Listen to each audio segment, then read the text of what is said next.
Hi అండి. ఈరోజు video ఏంటంటే హెయిర్ ఆయిల్ ప్రిపరేషన్. మీకు నచ్చిన ఆయిల్ తీసుకోవచ్చండి. నేనైతే ఇక్కడ కోకోనట్ ఆయిల్ తీసుకున్నాను. దీన్ని గుంట గలగరలాకు అంటారండి. నెక్స్ట్ వేపాకు,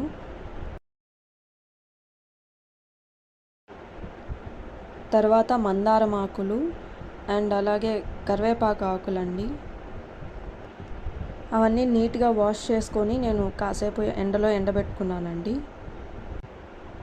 ఆ తర్వాత కలబంద అండ్ అలాగే మందారం పువ్వులు కూడా తీసుకోవచ్చండి. ఇక్కడ నా దగ్గర ఒక పువ్వు ఉంది, అది కూడా పెద్ద ఫ్లవర్ అని ఒకటే తీసుకున్నాను. ఇప్పుడు ఒక కడాయి తీసుకోండి. నేనైతే ఇక్కడ పాత కుక్కర్ ఉంది కాబట్టి దాంతో చేస్తున్నాను. ఆయిల్ అయితే 250 ml ఉంటుందండి. అందులో మందారం పువ్వు, అలాగే ఇందాక చూపించిన ఆకులన్నీ అందులో వేసుకోవాలండి. దాంతోపాటు కలబంద, అలాగే కాస్త మెంతులు అండ్ కలవంజి సీడ్స్ అనేసి అంటారండి, అవి బ్లాక్గా ఉంటాయి, అవి కూడా వేసుకోవాలి కొంచెం.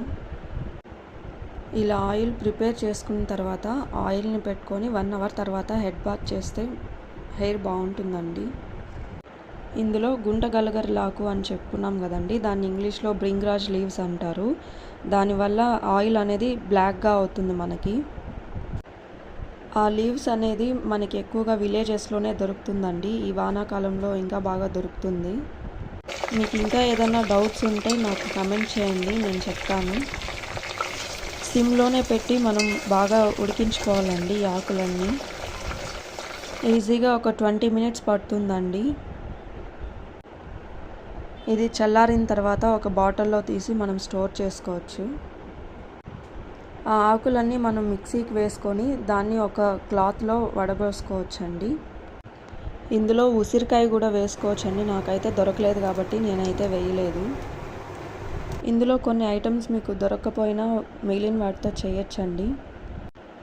కానీ ఇందులో మెయిన్ వచ్చేసి బ్రింగ్రాజ్ లీవ్స్ అండి. అది మాత్రం దొరికితే వేసుకునేలాగా చూడండి.